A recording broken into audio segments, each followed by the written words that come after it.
Sejarah pesantren modern Al-Amanah berawal dari dua insan sederhana yang berasal dari Jombang dan Kediri, yang kemudian dipersatukan oleh Allah dalam ikatan pernikahan.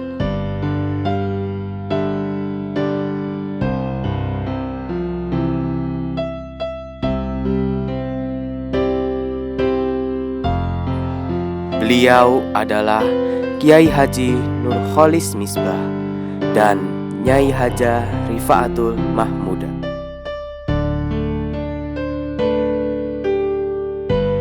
Berbekal keyakinan dan semangat dalam mewujudkan cita-cita untuk membangun sebuah pesantren yang nyaris saja disebut mimpi, karena beliau tak memiliki bekal apapun melainkan keyakinan dan semangat. Pertama kali beliau terjun di desa Mojo Santren, sebuah desa yang dahulu kala terkenal sebagai desa santri yang kemudian mengalami pergeseran karena industri. Beliau pun tertantang untuk mencoba mengembalikan masa lalu sebagai desa santri. Beliau yakin bisa dengan beberapa pertimbangan, di antaranya banyak tokoh yang menginginkan potensi keuangan yang luar biasa dengan adanya home industri sepatu, di mana pada tiap harinya ribuan pekerja mencari rizki di pedukuhan ini. Mengadakan aneka kegiatan diskusi, pengajian, kajian dengan setiap lapisan masyarakat, mengumpulkan para tokoh, sesepuh, dan pemilik perusahaan untuk menyampaikan rencana beliau, merupakan beberapa bentuk ikhtiar yang beliau lakukan demi mewujudkan cita-cita beliau. Gagasan beliau pun mendapat sambutan yang sangat luar biasa, baik dari kaum muda, sesepuh, dan para pengusaha. Hingga dalam waktu singkat, suasana keagamaan begitu terasa. Gedung yang beliau rencanakan mulai dimulai.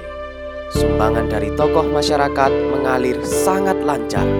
Dalam waktu singkat, lantai pertama hampir selesai dari 2 lantai. Tak terduga, ada perbedaan cara dalam mengembangkan pesantren dan membangun pesantren yang kemudian menimbulkan salah paham. Akibatnya, sebagian besar masyarakat pun marah dan memutuskan dukungan hingga bangunan tidak bisa dilanjutkan. Setahun beliau menunggu, masyarakat tak mau lagi meneruskan.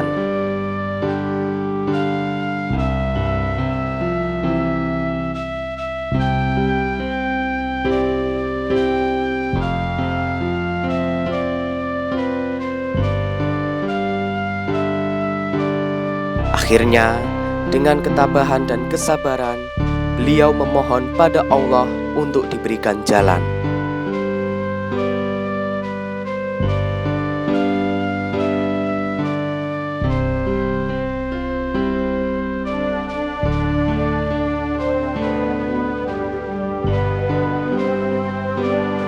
Akhirnya, dengan kekecewaan yang luar biasa, beliau pun hijrah di desa Junwangi dengan jarak 1 kilometer dari Mojo Santren dengan mengikuti aliran sungai.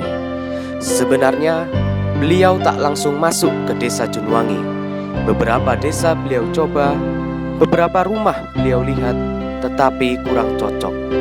Desa Junwangi adalah yang tidak sengaja, atau mungkin Allah sendiri yang menunjukkan.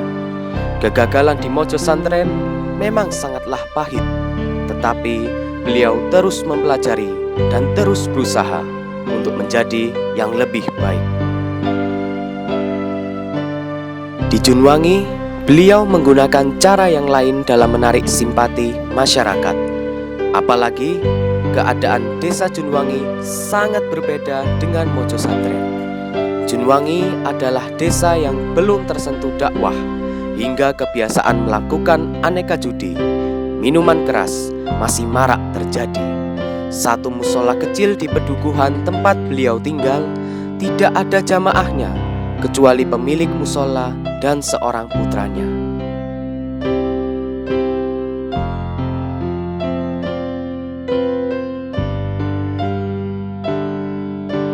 Beliau selalu mengalir, mengikuti kegiatan masyarakat, khususnya kaum muda, seperti catur, remi, cangkruan, dan lain-lain. Dengan harapan besar, mereka semua dapat menerima kehadiran beliau. Pelan namun pasti, beliau memberi teladan. Misalnya, ketika masuk waktu sholat, beliau dengan istri berangkat ke musola. Beliau berusaha menghidupkan musola pedukuhan dengan jamaah, pengajian, dan lain-lain.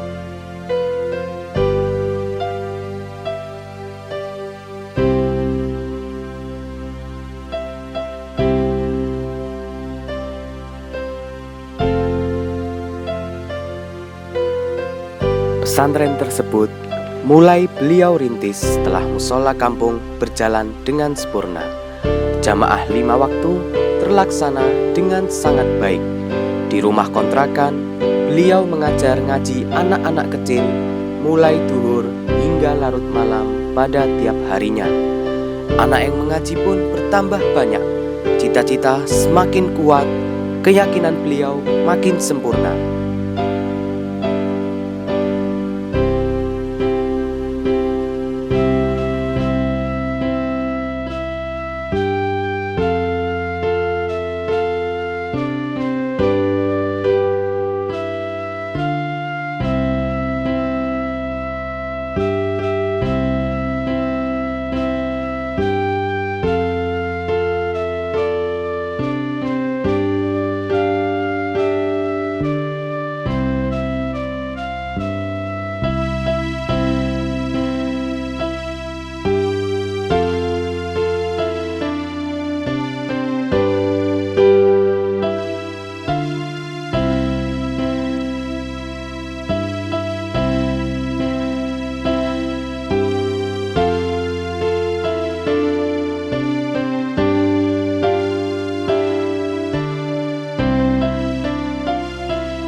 Tanah wakaf dari Ibu Kamsini menambah kuatnya semangat.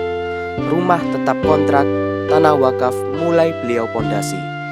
Berbeda dengan di Mojo Santren, di Junwangi, beliau merintis semuanya sendiri, tidak banyak melibatkan orang lain.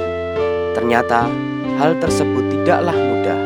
Setahun hanya berupa pondasi, tak mampu meneruskan.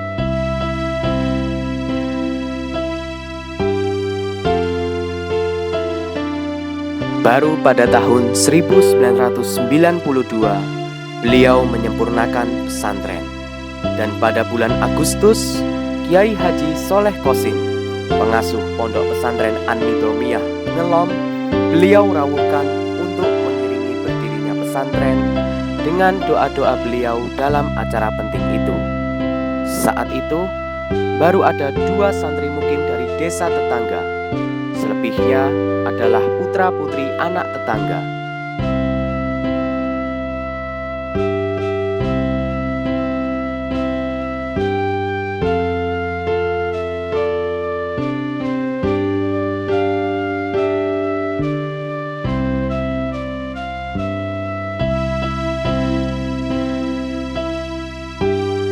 Rintangan pun silih berganti. Ujian terus beliau hadapi. Hal-hal sulit terus bermunculan, tetapi pelajaran yang Allah Subhanahu wa Ta'ala berikan ketika di Mojo Santren meneguhkan niat beliau untuk terus maju. Dan alhamdulillah wa syukurillah, pesantren beliau terus berkembang dan mulai menjadi alternatif masyarakat untuk mencari pendidikan formal dan pesantren.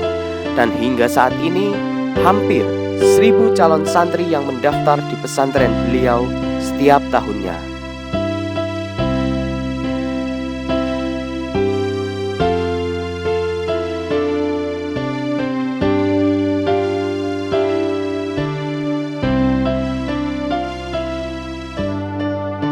Itulah sejarah singkat berdirinya pesantren kita tercinta, Pesantren Modern Al-Amanah.